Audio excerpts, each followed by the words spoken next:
Welcome to Aishwarya recipes Kannada. ಇವತ್ತು Christmas special ಆಗಿರೋಂಥ Christmas cake ಅಂದರೆ ಪ್ಲಮ್ ಕೇಕ್ ಮನೇಲಿ ಹೇಗೆ ಸುಲಭವಾಗಿ ಮಾಡ್ಕೋಬೋದು ಅಂತ ನಾನು ಇಲ್ಲಿ ತೋರಿಸ್ತಾ ಇದ್ದೀನಿ. ಇದು ನಾನು ಯಾವುದೇ ರೀತಿ ರಮ್ ಆಗಲಿ ಎಗ್ ಆಗಲಿ ಯಾವುದೇ ಯೂಸ್ ಮಾಡಿಲ್ಲ. ಅದ್ರ ಬದಲಿಗೆ ನಾನು ಹೇಗೆ ಮಾಡಿದ್ದೀನಿ ಅಂತ ತೋರಿಸ್ತಿದ್ದೀನಿ. ಅದ್ರ ಬದಲಿಗೆ ನಾನು ಇಲ್ಲಿ ಆರೆಂಜ್ ಜ್ಯೂಸ್ ಹಾಕಿ ಮಾಡ್ತಾ ಇದ್ದೀನಿ. ಇಲ್ಲಿ ನೋಡ್ತಿದ್ದೀರಲ್ಲ, ನಾನಿಲ್ಲಿ ಸುಮಾರು 2 ಆರೆಂಜ್ ತೊಗೊಂಡಿದ್ದೀನಿ. ಈ ಥರ ನಾನು ಸ್ಕ್ವೀಸ್ ಮಾಡಿ ಮಾಡ್ತಾ ಇದ್ದೀನಿ. ಸೊ ಯಾರು ಆಲ್ಕೋಹಾಲ್ ಹಾಕೋಕ್ಕೆ ಇಷ್ಟಪಡಲ್ಲ, ಸೊ ಈ ಮೆಥಡಲ್ಲಿ ಮಾಡ್ಬೋದು. ಸೊ ನಾನಿಲ್ಲಿ ಆಲ್ಮೋಸ್ಟ್ 1/3 ಕಪ್ ಆಗೋಷ್ಟು ನಾನಿಲ್ಲಿ ಫ್ರೆಶ್ ಆರೆಂಜ್ ಜ್ಯೂಸ್ನ ಹಾಕೋತಾ ಇದ್ದೀನಿ. ಸೊ ಫ್ರೆಶ್ ಆರೆಂಜ್ ಜ್ಯೂಸ್ಗೆ ನಾನಿಲ್ಲಿ 2 ಟೇಬಲ್ ಸ್ಪೂನ್ ಆಗೋಷ್ಟು ಬ್ಲ್ಯಾಕ್ ರೈಸನ್ಸ್ನ ಹಾಕೋತಾ ಇದ್ದೀನಿ. So 2 table spoon black raisins ಆದಮೇಲೆ ನಾನಿಲ್ಲಿ 2 ಟೇಬಲ್ ಸ್ಪೂನ್ ಆಗೋಷ್ಟು ನಾನಿಲ್ಲಿ ಗೋಲ್ಡನ್ ರೈಸನ್ಸ್ ಹಾಕೋತಿದ್ದೀನಿ. ನಾರ್ಮಲಾಗಿ ನಾವು ಮನೇಲಿ ಯೂಸ್ ಮಾಡ್ತೀವಲ್ಲ ಅದು. ಆಮೇಲೆ 3 ಟೇಬಲ್ ಸ್ಪೂನ್ ಆದರೂ ಟೂಟಿ ಫ್ರೂಟಿ ಹಾಕೋತಾ ಇದ್ದೀನಿ. ಟೂಟಿ ಫ್ರೂಟಿ ಇಸ್ ಕಂಪಲ್ಸರಿ, ಅದರ ಟೇಸ್ಟ್ ಚೆನ್ನಾಗಿ ಬರುತ್ತೆ ಪ್ಲಮ್ ಕೇಕ್ಗೆ. ಸೊ ಅದಕ್ಕೋಸ್ಕರ ನಾನಿದು ಟೂಟಿ ಫ್ರೂಟಿ ಹಾಕೋತಾ ಇದ್ದೀನಿ. ಆಮೇಲೆ 2 ಟೇಬಲ್ ಸ್ಪೂನ್ ನಾನಿಲ್ಲಿ ಕ್ಯಾಶು ಹಾಕೋತಾ ಇದ್ದೀನಿ. ಸೊ 2 ಟೇಬಲ್ ಸ್ಪೂನ್ ಕ್ಯಾಶು ಆದಮೇಲೆ ನಾನಿಲ್ಲಿ 2 ಟೇಬಲ್ ಸ್ಪೂನ್ ಆಗೋಷ್ಟು ಆಲ್ಮಂಡ್ ಹಾಕೋತಾ ಇದ್ದೀನಿ. ಸೊ ನಾನು ಈಗ ಕ್ಯಾಶು ಮತ್ತು ಆಲ್ಮಂಡ್ ನಾನಿಲ್ಲಿ ಕಟ್ ಮಾಡಿ ಹಾಕ್ಕೊಂಡಿದ್ದೀನಿ. ಅದಾದಮೇಲೆ ನಾನಿಲ್ಲಿ 1 ಟೇಬಲ್ ಸ್ಪೂನ್ ಆಗೋಷ್ಟು ಕ್ಯಾನ್ಬೆರಿ ಹಾಕ್ಕೊಂಡಿದ್ದೀನಿ. Cranberry is totally optional. ಅದಾದಮೇಲೆ 2 ಟೇಬಲ್ ಸ್ಪೂನ್ ಚೆರಿ, ಅದನ್ನು ನಾನಿಲ್ಲಿ 2 ಪೀಸಸ್ ಆಗಿ ಕಟ್ ಮಾಡಿ ಹಾಕ್ಕೊಂಡಿದ್ದೀನಿ. ಸೊ ಇದೆಲ್ಲ ಚೆನ್ನಾಗಿ ಮಿಕ್ಸ್ ಮಾಡಿ ನಾನಿಲ್ಲಿ 1 ಅವರ್ ಸೋಕ್ ಮಾಡ್ತಾ ಇದ್ದೀನಿ. ಸೊ ಈ ಥರ ಒಂದು ಪ್ಲೇಟ್ ಮುಚ್ಚಿ 1 ಅವರ್ ಸೋಕ್ ಮಾಡ್ತಿದ್ದೆ. ಅದಾದಮೇಲೆ ನಾನಿಲ್ಲಿ ಕ್ಯಾರಮಲ್ ಸಿರಪ್ ಮಾಡ್ಕೊಳ್ಳೋಕ್ಕೆ 1/3 ಕಪ್ ಆಗೋಷ್ಟು ನಾನಿಲ್ಲಿ ಶುಗರ್ ಹಾಕೋತಾ ಇದ್ದೀನಿ.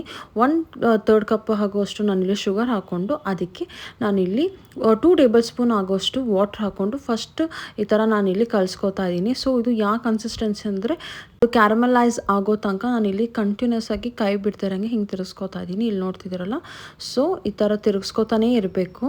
ಸೊ ಅದಾದಮೇಲೆ ಸ್ವಲ್ಪ ಈ ಥರ ಗಂಟು ಥರ ಆಗುತ್ತೆ. ಅದಾದಮೇಲೆ ಅದಾಗೆ ಕರ್ದು ಒಂಥರ ಕ್ಯಾರಮಲ್ ಕಲರ್ ಆಗಿ ಬರುತ್ತೆ. ಸೊ ಇಲ್ಲಿ ನೋಡ್ತಿದ್ದೀರಲ್ಲ, ಕಲರ್ ಆಟೋಮೆಟಿಕ್ಕಾಗಿ ಚೇಂಜ್ ಆಗಿದೆ. ಅದಾದಮೇಲೆ ನಾನಿಲ್ಲಿ 1/3 ಕಪ್ ಆಗುವಷ್ಟು ನಾನಿಲ್ಲಿ ವಾಟ್ರ್ ಹಾಕೋತಾ ಇದ್ದೀನಿ. ವಾಟ್ರ್ ಹಾಕೊಂಡು ಚೆನ್ನಾಗಿ ತಿರುಗಿಸಿ ಸ್ವಲ್ಪ ಗಟ್ಟಿ ಆದಮೇಲೆ ನಾನಿಲ್ಲಿ ಸ್ಟವ್ ಆಫ್ ಮಾಡಿ ಅದನ್ನು ಸಪ್ರೇಟಾಗಿ ಎತ್ತಿಕೋತಾ ಇದ್ದೀನಿ. ಅದಾದಮೇಲೆ 1/4 ಕಪ್ ಆಗೋಷ್ಟು ಮಿಲ್ಕ್ ಹಾಕೋತಾ ಇದ್ದೀನಿ. ಇದು ಕಂಪ್ಲೀಟ್ಲಿ ತಣ್ಣಗಾಗಿರೋ ಮಿಲ್ಕು. ಅದಾದಮೇಲೆ ನಾನಿಲ್ಲಿ 1/3 ಕಪ್ ಆಗೋಷ್ಟು ಆಯಿಲ್ ಹಾಕೋತಾ ಇದ್ದೀನಿ. ಸೊ ಇದೆರಡು ಹಾಕೊಂಡಾದ್ಮೇಲೆ ನಾನು ಬೇರೆ ಬೇರೆ ಐಟಮ್ಸ್ನೆಲ್ಲ ಮಿಕ್ಸ್ ಮಾಡ್ಕೋತೀನಿ. ಸೊ ಪರ್ಫೆಕ್ಟ್ ಕನ್ಸಿಸ್ಟೆನ್ಸಿಲಿ ಕೇಕ್ ಬರೋಕ್ಕೆ ನಾನು ಏನೇನು ಮೆಷರ್ಮೆಂಟ್ ಹೇಳಿದ್ದೀನಿ ಅಷ್ಟೇ ಹಾಕ್ಕೊಳ್ಳಿ. ಅದಾದಮೇಲೆ ನಾನಿಲ್ಲಿ 1 ಕಪ್ ಆಗೋಷ್ಟು ಮೈದಾ ಹಾಕೋತಾ ಇದ್ದೀನಿ. ಮೈದಾ ಹಾಕೊಂಡ್ರೆ ಕೇಕ್ ತುಂಬ ಚೆನ್ನಾಗಿ ಬರುತ್ತೆ. ಸೊ ಅದಕ್ಕೆ ನಾನು 1 ಕಪ್ ಆಗೋಷ್ಟು ಮೈದಾ ಹಾಕೋತಾ ಇದ್ದೀನಿ. ಕಪ್ ಮೆಷರ್ಮೆಂಟ್ ಮಾಡಿನೇ ನಾನು ಹಾಕೋತಿರೋದು. ಅದಾದಮೇಲೆ 1 ಟೇಬಲ್ ಸ್ಪೂನ್ ನಾನಿಲ್ಲಿ ಬೇಕಿಂಗ್ ಪೌಡ್ರನ್ನ ಹಾಕೋತಾ ಇದ್ದೀನಿ. 1 ಟೇಬಲ್ ಸ್ಪೂನ್ ನಾನಿಲ್ಲಿ ಬೇಕಿಂಗ್ ಪೌಡ್ರ್ ಹಾಕೊಂಡಾದ್ಮೇಲೆ 1/4 ಟೇಬಲ್ ಸ್ಪೂನ್ ಆಗೋಷ್ಟು ನಾನಿಲ್ಲಿ ಬೇಕಿಂಗ್ ಸೋಡಾ ಹಾಕೋತಾ ಇದ್ದೀನಿ. ಸೊ ಇದೆಲ್ಲ ಹಾಕಿ ನಾನಿಲ್ಲಿ ಒಂದು ಸಲ ಹಾಗೆ ಪ್ಲೇನಾಗಿ ನಾನಿಲ್ಲಿ ಮಿಕ್ಸ್ ಮಾಡ್ಕೋತಾ ಇದ್ದೀನಿ. ಸೊ ಹಿಂಗೆ ಪ್ಲೇನಾಗಿ ಮಿಕ್ಸ್ ಮಾಡ್ಕೊಂಡಾದ್ಮೇಲೆ 1/4 ಕಪ್ ಆಗೋಷ್ಟು ಪೌಡರ್ ಶುಗರ್ ಬರುತ್ತಲ್ಲ, ಪೌಡರ್ ಶುಗರ್ನ ಹಾಕೋತಾ ಇದ್ದೀನಿ. ಅದಾದಮೇಲೆ 1/2 ಟೇಬಲ್ ಸ್ಪೂನ್ ನಾನಿಲ್ಲಿ ಸಿನ್ನಮನ್ ಪೌಡ್ರು ಚಕ್ಕೆನ ಪುಡಿ ಮಾಡಿ ಹಾಕ್ಕೊಂಡಿದ್ದೀನಿ.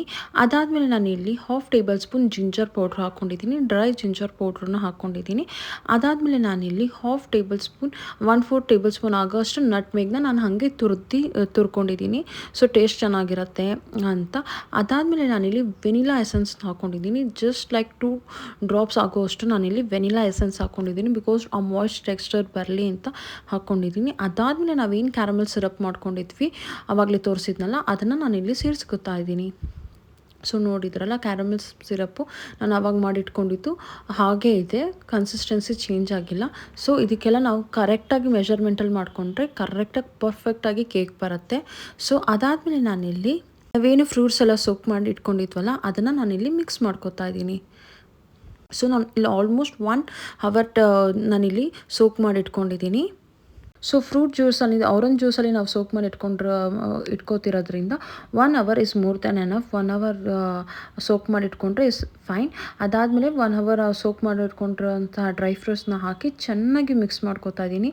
ಇಲ್ಲಿ ನೋಡ್ತಿದ್ರಲ್ಲ, ಯಾವುದೇ ರೀತಿ ಗಂಟಾಗಲಿ ಇನ್ನೊಂದಾಗಲಿ ಏನೂ ಆಗೋಲ್ಲ. ಚೆನ್ನಾಗಿ ನಾವು ಕೈ ಆಡಿಸಿದ್ರೆ ಸಾಕು, ಬ್ಯಾಟರ್ ಇಸ್ ರೆಡಿ. ಸೊ ನಾನು ಏನೆಲ್ಲ ತೋರಿಸಿದ್ದೆ ಆ ಥರ ಪರ್ಫೆಕ್ಟ್ ಕನ್ಸಿಸ್ಟೆನ್ಸಿಲಿ ನಾವು ಹಾಕ್ಕೊಂಡ್ರೆ ಕೇಕ್ ತುಂಬ ಚೆನ್ನಾಗಿ ಬರುತ್ತೆ. ಸೊ ಈ ಮೆಷರ್ಮೆಂಟ್ಸ್ ಎಲ್ಲ ನಾನು ತೋರಿಸಿರೋದು 6 ಇಂಚ್ ಆಗೋಷ್ಟು ಕೇಕ್ ಮೋಲ್ಡಿಗೆ ನಾನು ಇದನ್ನು ಮೆಷರ್ಮೆಂಟ್ಸ್ ಎಲ್ಲ ಹಾಕಿ ತೋರಿಸಿರೋದು. ಬಿಕಾಸ್ ನಾನು 6 ಇಂಚ್ ಆಗೋಷ್ಟು ಮೋಲ್ಡಲ್ಲೇ ನಾನು ಇಲ್ಲಿ ಮಾಡ್ತಿರೋದು. ಸೊ ಅದಕ್ಕೋಸ್ಕರ ಬಿಕಾಸ್ 6 ಇಂಚ್ ಮೋಲ್ಡ್ ಕರೆಕ್ಟಾಗಿ ಬರುತ್ತೆ ಮನೇಲಿ ಮಾಡೋದಕ್ಕೆ. ತುಂಬ ದೊಡ್ಡದಿರಲ್ಲ, ತುಂಬ ಚಿಕ್ಕದಿರಲ್ಲ, ಪರ್ಫೆಕ್ಟಾಗಿ ಬರುತ್ತೆ ಅಂತ.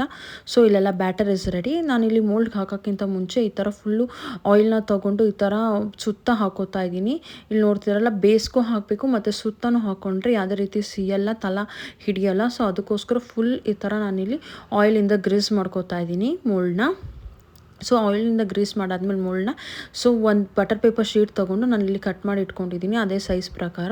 ಸೊ ಅದನ್ನು ನಾನು ಹಾಕಿ ಅದ್ರ ಮೇಲೂ ನಾನಿಲ್ಲಿ ಆಯಿಲ್ನ ಹಾಕಿ ಚೆನ್ನಾಗಿ ಇದು ಮಾಡ್ತಾಯಿದ್ದೀನಿ, ಬಿಕಾಸ್ ಯಾವುದೇ ರೀತಿ ಸ್ಟಿಕ್ಕಿನೆಸ್ ಇರಬಾರ್ದು ಅಂತ. ಸೊ ಇಲ್ಲಿ ನೋಡ್ತಿದ್ದಾರಲ್ಲ, ಚೆನ್ನಾಗಿ ಗ್ರೀಸ್ ಮಾಡಿದ್ದೀನಿ. ಇವಾಗ ನಾವು ಏನು ಮಾಡ್ಕೊಂಡಿದ್ದೀವಿ ಬ್ಯಾಟರ್ನ, ಅದನ್ನು ನಾನಿಲ್ಲಿ ಹಾಕೋತಾ ಇದ್ದೀನಿ. ಸೊ ನಾವೇನು ಬ್ಯಾಟರ್ ರೆಡಿ ಮಾಡ್ಕೊಂಡಿದ್ವಲ್ಲ ಅದನ್ನು ನಾನಿಲ್ಲಿ ಹಾಕೋತಾ ಇದ್ದೀನಿ. ಸೊ ಇಲ್ಲಿ ನೋಡ್ತಿದ್ದೀರಲ್ಲ, ಸೊ ಬ್ಯಾಟರ್ ಇಸ್ ಪರ್ಫೆಕ್ಟ್ ಆಗಿದೆ.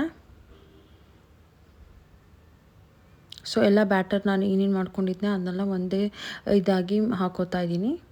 ಸೊ ಬ್ಯಾಟರ್ ಈ ಥರ ಹಾಕೊಂಡಾದ್ಮೇಲೆ ಮೇಲೇನೂ ನಾವು ಡೆಕೋರೇಷನ್ಗೆ ಸ್ವಲ್ಪ ಎಕ್ಸ್ಟ್ರಾ ಕ್ಯಾಶ್ಯೂಸ್ನ ಹಾಕೋತಾ ಇದ್ದೀವಿ, ಬಿಕಾಸ್ ಚೆನ್ನಾಗಿರುತ್ತೆ, ನೋಡೋಕ್ಕೂ ಚೆನ್ನಾಗಿರುತ್ತೆ ಅಂತ. ಕ್ಯಾಶ್ಯೂಸ್, ಚೆರೀಸ್ ಮತ್ತು ನಾನಿಲ್ಲಿ ಸ್ವಲ್ಪ ಆಲ್ಮಂಡ್ನ ಯೂಸ್ ಮಾಡಿ ಹಾಕೋತಾ ಇದ್ದೀನಿ. ಟಾಪಿಂಗ್ಸ್ಗೆ ನೀವು ಯಾವ್ದು ಬೇಕಾದರೂ ಹಾಕೋಬೋದು. ಕೆಲವರು ಬೇರೆ ರೇಸನ್ಸ್ ಹಾಕೋತಾರೆ, ಕೆಲವರು ಬೇರೆ ಆಲ್ಮಂಡ್ಸ್ ಹಾಕೋತಾರೆ ಮತ್ತು ಕ್ಯಾಶ್ಯೂಸ್ ಹಾಕೋತಾರೆ. ನಾವು ಇಲ್ಲಿ ಈ ಥರ 3 ಕಾಂಬಿನೇಷನ್ಸ್ ಮಿಕ್ಸ್ ಮಾಡ್ಕೊಂಡು ಇಲ್ಲಿ ಮಾಡ್ಕೋತಾ ಇದ್ದೀವಿ. ಸೊ ಇದಾದಮೇಲೆ ನಾನು ಇಲ್ಲಿ cooker 5 to 7 minutes preheat ಮಾಡ್ಕೊಂಡಿದ್ದೀನಿ. ಸೊ ಪ್ರೀ ಹೀಟ್ ಮಾಡ್ಕೊಳ್ಳೇಬೇಕು ನಾವು ಇಲ್ಲಿ ಕುಕ್ಕರಲ್ಲಿ ಡೈರೆಕ್ಟಾಗಿ ಮಾಡೋದ್ರಿಂದ. ಅದಾದಮೇಲೆ ನಾವು ಏನು ಮಾಡ್ಕೊಂಡಿದ್ದೀವಿ ಅದನ್ನು ನಾನು ಕುಕ್ಕರಲ್ಲಿಗೆ ಈ ಥರ ಹಾಕ್ತಿದ್ದೀನಿ. ಕುಕ್ಕರಲ್ಲಿ ಹಾಕೋಕ್ಕಿಂತ ಮುಂಚೆ ನಾನು ಇಲ್ಲಿ ಒಂದು ಸ್ಟ್ಯಾಂಡ್ ಇಕ್ಕಿದ್ದೀನಿ. ಸ್ಟ್ಯಾಂಡ್ ಇಕ್ಬಿಟ್ಟು ಅದ್ರ ಮೇಲೆ ನಾನಿಲ್ಲಿ ಮೋಲ್ಡ್ನ ಇಕ್ತಾ ಇದ್ದೀನಿ. ಇಲ್ಲಿ ನೋಡ್ಬೋದು 40 to 45 ಮಿನಿಟ್ಸ್ ಲೋ ಇಂದ ಮೀಡಿಯಮ್ ಫ್ಲೇಮಲ್ಲಿ ಇಕ್ಕಿ ಅದಾದಮೇಲೆ ನಾನಿಲ್ಲಿ ಆರಾದಮೇಲೆ ನಾನು ಇದನ್ನ ತೊಗೊಂಡಿದ್ದೀನಿ. ಬಿಸಿಲೇ ಅದು ಕಟ್ ಮಾಡೋದು ಇದಾಗಲ್ಲ ಅಂದ್ಬಿಟ್ಟು 40 to 45 ಮಿನಿಟ್ಸ್ ನಾನು ಹಾಗೆ ಬಿಟ್ಟು ಅದಾದಮೇಲೆ ಕಂಪ್ಲೀಟ್ ಆರಾದಮೇಲೆ ನಾನು ಇದನ್ನು ಮಾಡಿದ್ದೀನಿ. ಸೊ ಇಲ್ಲಿ ನೋಡ್ತಿದ್ದೀರಲ್ಲ, ಕೇಕ್ ಇಸ್ ರೆಡಿ. ಸೊ ಯಾವುದೇ ರೀತಿಯೂ ಬಟರ್ ಪೇಪರು ಅಂದ್ಕೊಂಡಿಲ್ಲ, ತುಂಬ ಪರ್ಫೆಕ್ಟಾಗಿ ಬಂದಿದೆ ಕೇಕ್ ಮಾತ್ರ. ಸೊ ಇಲ್ಲಿ ನೋಡ್ತಿದ್ದಾರಲ್ಲ ಹೇಗೆ ನಮ್ಮ ಹಸ್ಬೆಂಡ್ನ ಕಟ್ ಮಾಡ್ತಿದ್ದಾರೆ ನನ್ನ ಪ್ಲಮ್ ಕೇಕ್ನ, ಬಿಕಾಸ್ ನಾನು ವಿಡಿಯೋ ಶೂಟ್ ಮಾಡ್ತಿದ್ದೆ ಅದಕ್ಕೋಸ್ಕರ. ಸೊ ಇಲ್ಲಿ ನೋಡ್ತಿದ್ದೀರಲ್ಲ, ಕೇಕ್ ಮಾತ್ರ ತುಂಬ ಚೆನ್ನಾಗಿ ಬಂದಿದೆ ನೋಡಿ. ಇಲ್ಲಿ ಫುಲ್ ಮಾಯ್ಸ್ಟ್ ಆಗಿ ಬಂದಿದೆ.